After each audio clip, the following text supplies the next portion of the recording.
Hey all, Ron here from Military Images Magazine with a new episode of Life on the Civil War Research Trail.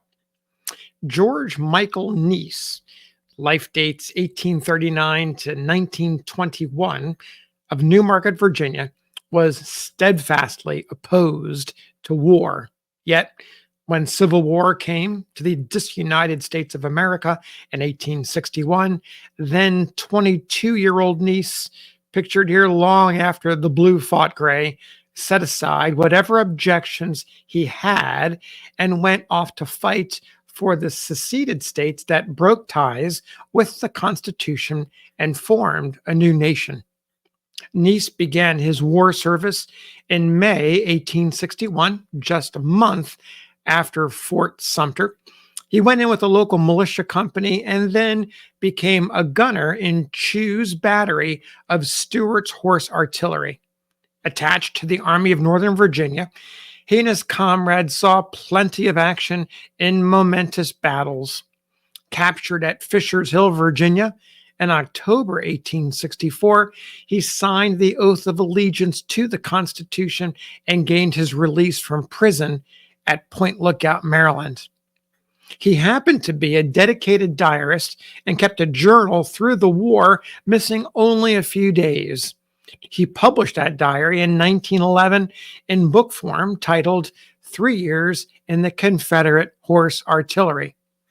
In an earlier video, I shared his July 4th, 1865 diary entry written on the sixth and last day of his trek home from Point Lookout. Many commenters have noted the poetic quality of his narrative, which reflects that Neese was an observant, thoughtful man. I like to think of him as a farmer-philosopher. One commenter recently asked about Neese's politics. Well, we get a hint of them in the introduction to his book, where he suggests slavery is a dominant driver of Northern anger that led to the war. Neese's introduction almost sets the stage for his first diary entry, which is dated December 13th, 1861. So, let me read Neese's first words in that 1911 book, which happens to be 50 years after he went to war. So here we go. It's titled Introduction. And here's Neese. War, no doubt, is very effective in cooling the ardor and soothing the enraged passions of ambitious men. Perhaps it is only the sure method of settling great national disputes, yet it openly bears the birthmarks of a crude barbarism in all its phases.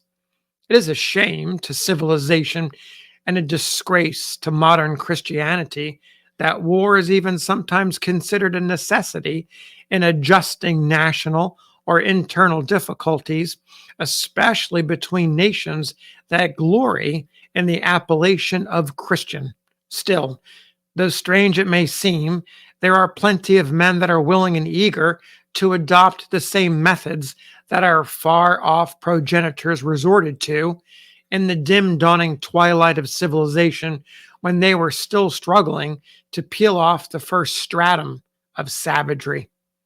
I am individually opposed to war and intend to go slow to get there, though it seems to be fashionable to rush to the front and then to play sick and slink home to see mother.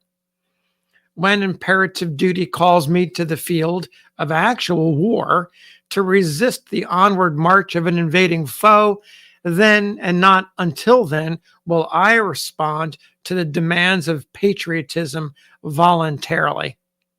I have always looked upon war as a dangerous and desperate, destructive affair, especially when it is well played on both sides.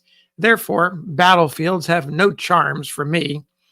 But if our pious friends in the North, whose sham philanthropy for Southern slaves is excelled by avaricious envy and legislative meanness, still refuse to listen to the pleadings of reason and mock at the offerings of justice, then all that is left for the South to do is to cry, like a certain people of old once did, To your tents, O Israel. On Sunday, July 21st, 1861, the first great battle of the war between the states was fought at Manassas. The Southern forces won, crushed the great Federal army, and hurled it back to Washington.